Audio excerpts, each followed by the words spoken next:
Au menu ce soir, nous suivrons l'entraînement des chiens d'avalanche dans les Pyrénées. Nous parlerons des maisons construites à partir de containers de transport maritime. Et pour commencer, un chiffre, 16 000, c'est le nombre de postes à pourvoir dans l'armée en 2017. Et certains rejoindront peut-être le premier régiment de chasseurs d'Afrique de Canjuers dans le Var, qui forme 60 nouvelles recrues par an. À 22 ans, aux commandes de cet engin blindé, Maël a réalisé son rêve de gosse, devenir militaire. Quand j'étais petit, on a tous joué aux soldats, et maintenant, mon métier, c'est soldat. Donc oui, c'est bien un rêve d'enfance. Après un bac S et une expérience peu convaincante en fac de sport, il décide de franchir le pas et de devenir soldat. Un engagement réfléchi. Moi, j'ai eu 2 ans quand même de réflexion par rapport à m'engager ou pas. Et j'aime bien l'aventure, le sport, les armes. Donc je trouve que c'est un métier qui me convient bien au final. Au premier régiment des chasseurs d'Afrique de Canjuers, 60 nouvelles recrues arrivent chaque année.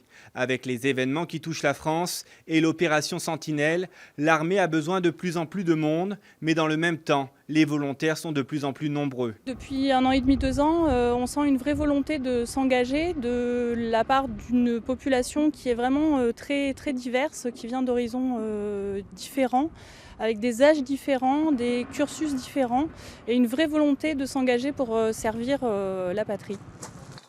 Le premier RCA de Canjuers recrute 2 fois par an. La prochaine session aura lieu en mai avec 30 nouveaux militaires. 40 autres soldats sont attendus pour la formation d'octobre.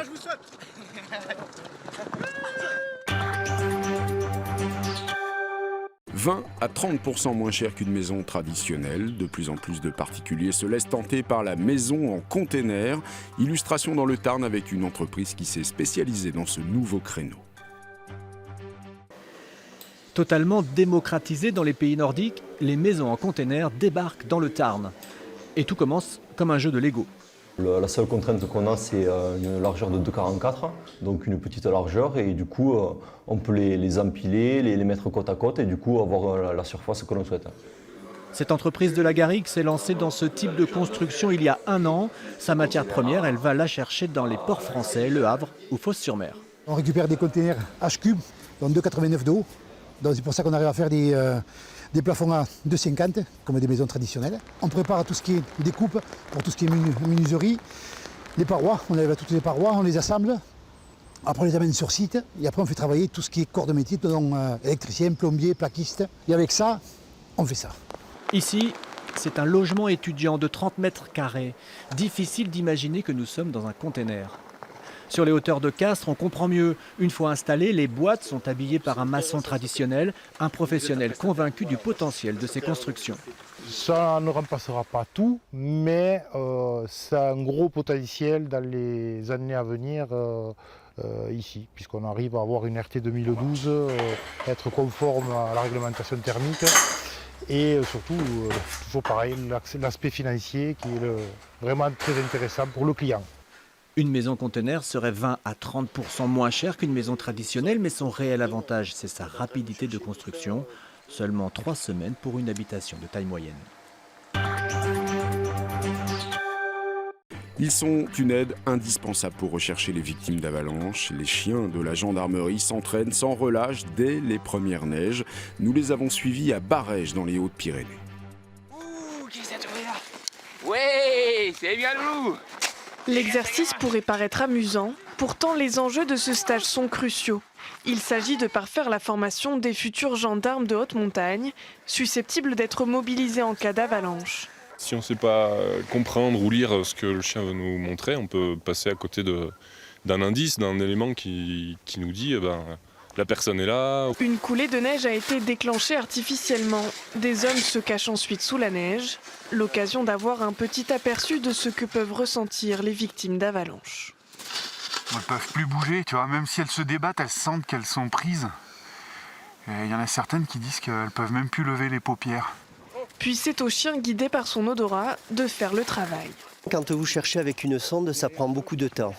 Or l'animal, lui, il a un odorat qui est tellement développé par rapport à nous qu'il va percevoir la moindre odeur.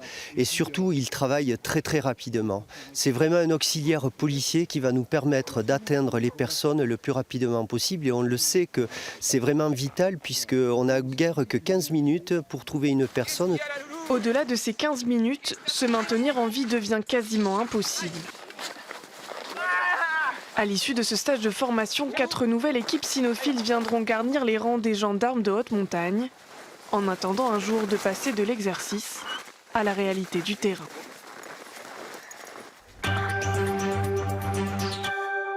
On termine à Lyon, Conservatoire national de musique, pour évoquer le regain d'intérêt des apprentis musiciens pour les percussions, des jeunes de plus en plus talentueux selon leurs professeurs.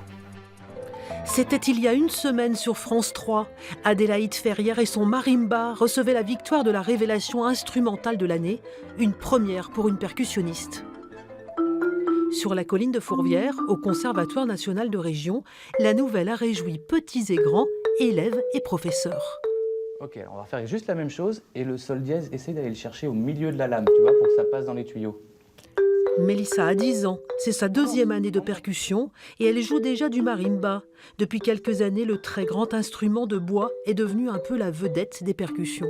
Les élèves, la plupart, s'intéressent à la percussion par la batterie et ils découvrent le marimba. Il a un son chaud, il a un son grave et du coup, ça leur parle parce que ça leur prend au corps. Et puis après, il est beau, tout simplement.